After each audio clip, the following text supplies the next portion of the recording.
नमस्कार दर्शकों, एस्ट्रोटेक के सभी व्यूवर्स को मेरा ढेर सारा प्यार। मैं वानी आर्या आज आपसे बात करूंगी आने वाले शारदीय नवरात्रि पर। दोस्तों, इस बार शारदीय नवरात्रि जो है वो 3 अक्टूबर से शुरू हो रही है। कहते हैं कि इस बार माँ जो है वो पालकी पर सवार होके आ रही हैं। हालांकि कुछ ऐसी मान्यताएं हैं कि जब माँ पालकी पर सवार होके आती हैं तो देश में कुछ विपदाओं की और कुछ आर्थिक संकटों की जो है आगमन होता है, कुछ संकेत होते हैं। पर नवरात्रि का ये जो टाइम होता है ये आपके ऑरा क्लेंजिंग का टाइम होता है। ये जो टाइम होता है, ये जो समय होता है, ये जो वक्त होता है, ये हमारा चक्रा बैलेंसिंग का टाइम होता है। नवरात्रि का ये जो वक्त होता है ये ध्यान का टाइम होता है, ये मेडिटेशन का टाइम होता है। माँ की नई नई क्वालिटीज़ जो माँ के अंदर हैं वो अडॉप्ट करने का अपने जीवन में ये वक्त होता है। नवरात्रि का ये जो समय होता है देवी का प्रतीक है, देवी शक्ति का प्रतीक है। तो इस टाइम पर आप जो भी मैनिफेस्ट करते हो, ओवरऑल एनवायरनमेंट में इतनी ज़्यादा पॉजिटिविटी होती है इस टाइम पर कि कहते हैं कि हम माता रानी से कहते हैं कि काश माँ मैं कुछ और भी मांग लेती आज, या मैं काश माँ मैं कुछ और भी मांग लेता। इस टाइम पर अगर आप सच्चे मन से, सच्ची श्रद्धा से जो है अगर आप माँ की उपासना करते हैं, अगर आप माँ की आराधना करते हैं तो उससे बड़ी कोई चीज़ नहीं है। नवरात्रि का ये जो टाइम होता है ये नई नई चीज़ों को हमारे जीवन में मैनिफेस्टेशन का टाइम होता है, हमारे जीवन में ग्रहण करने का टाइम होता है और कुछ नेगेटिव चीज़ों को हमारे जीवन से रिलीज़ करने का टाइम होता है। नवरात्रि के ये जो 9 दिन होते हैं, हर दिन एक देवी का दिन होता है। हर देवी की अपनी कुछ हमारे जीवन में क्वालिटीज़ होती हैं। ये जो 9 देवियाँ होती हैं, हर देवी जो है हमारी लाइफ में हमें कुछ ना कुछ अलग न्यू मैसेज देती है। जैसे कि अगर मैं सबसे पहले नवरात्रि की पहली रात्रि की अगर मैं बात करती हूँ, ये होता है माँ शैलपुत्री का दिन। माँ शैलपुत्री को हम गॉडेस ऑफ करेज भी कहते हैं, यानी कि साहस की देवी। इनका कलर जो होता है वो रेड होता है। अगर हम इनके भोग की बात करते हैं तो माँ को कुछ भी शुद्ध देसी घी से बनी हुई मिठाई का भोग जो है हम अपने जीवन में लगा सकते हैं। माँ को हम खीर का भोग भी लगा सकते हैं और माँ को जो है हम सिंदूर भी चढ़ा सकते हैं। छोटी छोटी चीज़ें हैं, करना आसान है, कुछ भी डिफ़िकल्ट नहीं है। इस टाइम पर सिर्फ हमें माँ का सच्चे मन से, सच्चे दिल से और सच्ची आत्मा से जो है ध्यान करना है। फिर देखिए कि माँ आपकी लाइफ में कितनी सारी पॉजिटिव मैनिफेस्टेशंस लेके आती है। दोस्तों, हर दिन आप माँ का ध्यान कीजिए, माँ की क्वालिटीज़ को अपने अंदर अडैप्ट करने की कोशिश कीजिए। फेमिनिन एनर्जी की जितनी आप रिस्पेक्ट करेंगे उतना आप अपने जीवन में जो है आगे बढ़ते हैं। अगली देवी की बात कर लेते हैं। अगर नवरात्रि का जो दूसरा दिन होता है वो होता है माँ ब्रह्मचारिणी का दिन, जिन्हें हम कहते हैं गॉडेस ऑफ प्योरिटी, यानी कि पवित्रता की देवी। इसका ये मतलब होता है कि हमें ना कि खुद सिर्फ पर्सनल हाइजीन पर ध्यान देना है, खुद के अंदर तो प्योरिटी लानी है, अपनी सोल क्लिनजिंग करनी है, हमें प्योर रहना है। उसके अलावा जो है हमें अपनी लाइफस्टाइल में, जो करंट लाइफस्टाइल हमारा है उसके अंदर भी जो है सारी नेगेटिविटी को रिलीज़ करके हमें अपने अंदर जो है वो पॉजिटिविटी लानी है। आप अगर यहाँ दूसरी देवी का बात करते हो तो यहाँ पर हमें माँ को गुड़हल के फूल जो हैं ज़रूर चढ़ाने हैं। पंचामृत और शक्कर का भोग अगर हम माँ को लगाएं तो बहुत अच्छा है। माँ का जो मंत्र आपको करना है वो है श्री अंबिकाय नमः। जब आप ये मंत्र करेंगे तो आप देखेंगे आपकी लाइफ में बहुत कुछ पॉजिटिविटी रिसीव होती है। इसके अलावा जो है आप चंद्रमा के मंत्रों का भी जाप कर सकते हैं। आप माँ को जो है दूर्वा इस दिन जो है ना चढ़ाएं और पंचामृत का जो भोग है वो आप लगा सकते हैं। अगले माह आ जाती है चंद्रघंटा, जो नवरात्रि का तीसरा दिन होता है। ये देवी हमें जीवन में क्या मैसेज देती हैं? इस देवी को बोलते हैं गॉडेस ऑफ पीस, यानी कि शांति की देवी। इसका मतलब ये है कि हमें अपने जीवन में हमेशा पीस मेंटेन करना है।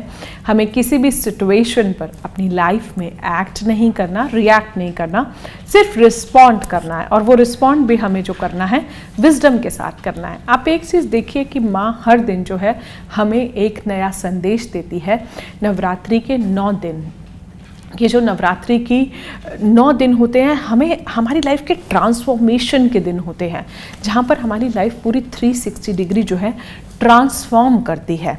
चक्र आपके जितने बैलेंस होते हैं उतनी आपकी लाइफ से डिजीजेस चली जाती हैं। आप अपनी लाइफ में बहुत सारी पॉजिटिव अपॉर्चुनिटीज़ को अडैप्ट करते हैं। अगली देवी की अगर हम बात करते हैं तो माँ कुष्मांडा। अब माँ कुष्मांडा हमें जीवन में क्या संदेश देती हैं? इनको हम गॉडेस ऑफ प्रॉस्पेरिटी भी कहते हैं। इसका ये मतलब होता है कि हमें अपने जीवन में खुद की लाइफ में भी प्रॉस्पेरिटी ईश्वर से मांगनी चाहिए, लेकिन उससे ज़्यादा हमें दूसरों की लाइफ के लिए प्रॉस्पेरिटी फैलानी भी चाहिए और मांगनी भी चाहिए। तो जितना हम दूसरों की लाइफ में पॉजिटिविटी फैलाएंगे उतना हमारे जीवन में पॉजिटिविटी आएगी। Because Karma never forgets an address. जो हम देते हैं वो हमें जीवन में जो है हमेशा मिलता है। इस देवी को अगर आप चमेली के फूल चढ़ाते हैं, कुछ हरे रंग का भोग अगर आप लगाते हैं तो आपके लिए बहुत अच्छा है। आप जो है इन्हें मालपुए का भोग भी लगा सकते हैं और माँ को जो है आप श्रृंगार की वस्तुएं अर्पित कर सकते हैं। याद रखें, श्रृंगार में आपका कंप्लीट 16 श्रृंगार होना चाहिए। माँ को दही का भोग लगा सकते हैं या फिर जो है आप हलवे का भोग भी लगा सकते हैं। 5वीं देवी पर आते हैं, वो है माँ स्कंद माता। माँ स्कंद माता हमें जीवन में क्या संदेश देती है? इनको हम मदर ऑफ स्कंदा भी कहते हैं। ये हमें कहती हैं कि हर सिचुएशन में हमें जीवन में कभी भी गिव अप नहीं करना है, चीज़ों को फाइट करना है, बट पॉजिटिवली फाइट करना है। माँ के अगर भोग की बात करते हैं तो माँ को केले के कोई भी व्यंजन आप खिला सकते हो। इसके अलावा जो है माँ को आप केले की बर्फ़ी भी जो है खिला सकते हो। अगर आप ऐसा करते हैं तो आपकी लाइफ में बहुत ज़्यादा पॉजिटिविटी आती है। छठे दिन की बात करते हैं, यानी कि हम छठी देवी की बात करते हैं। छठी देवी जो होती है वॉरियर गॉडेस होती है, योद्धा। वॉरियर होता है योद्धा हमारे जीवन में। इट मीन्स कि हमें हर सिचुएशन में जो है हमें फाइट करनी है, हमें जो है किसी भी सिचुएशन से अपनी लाइफ में गिव अप नहीं करना है, जिन्हें माँ कात्यायनी कहा जाता है। जो देवी की छठा स्वरूप होता है माँ कात्यायनी। ये हमें माँ कात्यायनी हमें जीवन में क्या देती है? माँ कात्यायनी हमें जीवन में फियर से मुक्ति देती है, यानी कि भय से मुक्ति देती है। जो भी हमारे जीवन में जितने भी डर होते हैं उन डर से जो है हमें अपनी लाइफ में छुटकारा मिलता है, हमारी लाइफ से वो फियर्स रिलीज होते हैं। माँ को जब आप भोग लगाते हैं तो 3 हल्दी के गांठे जो हैं आप माँ को ज़रूर चढ़ाएं और जो है 11 पान के पत्ते लेकर उन पर आप ये हल्दी के गांठे अगर रख देते हैं तो आप वो माँ को अर्पित करें। इनका मंत्र है ओम देवी कात्यायनी नमः। आप जो है ये मंत्र कर सकते हैं। 7वीं देवी की बात करते हैं, ये हैं देवी कालरात्रि, जिन्हें हम डार्क गॉडेस भी कहते हैं। कलर है इनका वाइट। ओम यदि चापी वरो देसत व्यास महेश्वरी मकाम। आप जो है देवी को जो है गुड़ से बने व्यंजन जो है खिला सकते हैं। लाल रंग के वस्त्र जो है आप देवी को अर्पित कर सकते हैं। ओम ईम ह्रीम क्लीम चामुंडाय विच्चे नमः, ये जाप भी आप कर सकते हैं। दुर्गा सप्तशती आप पढ़ सकते हैं। याद रखें, जब भी आप दुर्गा सप्तशती पढ़ रहे हैं तो वो आप पूरी पढ़ें और लास्ट में क्षमा याचना भी मांग सकते हैं। माँ को आप 7 केले 700 ग्राम गुड़ जो है वो भी खिला सकते हैं और माँ को आप नारियल का भोग भी लगा सकते हैं। 8वें दिन की बात कर लेते हैं, वो है माता महागौरी का। माता महागौरी जिनको हम गॉडेस ऑफ ब्यूटी भी कहते हैं, क्योंकि वो सुंदरता की देवी है। इसका ये मतलब है कि हमें अपने मन से, अपनी आत्मा से भी सुंदर होना चाहिए। बाकी तो सब फिजिकल अपीयरेंस जो है वो टेम्परेरी है। हर दिन जो है हम अपनी लाइफ में एजिंग की तरफ बढ़ते हैं, लेकिन हमें जो है सुंदरता अपने वातावरण में, अपने परिवार में, अपने रिश्तों में हमेशा फैलानी चाहिए। माँ को 3 लौंग जो है लाल कपड़े में बांधकर आप जो है नवरात्रि में वो लाल कपड़ा जो है आप माँ के सामने रखें। फिर आप उसके बाद आप उन्हें बांधकर कपड़े में अपने वॉलेट में रख सकते हैं। इसके बाद जो है माँ को आप लाल रंग की चुनरी अर्पित करें। बताशा और सिक्के भी जो है आप लौंग के साथ उस लाल कपड़े में रख सकते हैं। जब नवरात्रि पूरी हो जाए, आपकी मैनिफेस्टेशन जो है वो 9 डेज ऑफ मैनिफेस्टेशन आपका कंप्लीट हो जाए, उसके बाद आप इसको अपने कैश बॉक्स में रख सकते हैं। आखिरी देवी की बात करते हैं, जो है माँ सिद्धात्री, जिन्हें हम बिस्टोअर ऑफ विजडम भी कहते हैं, यानी कि हमारे जीवन में जो हमें विजडम देती है।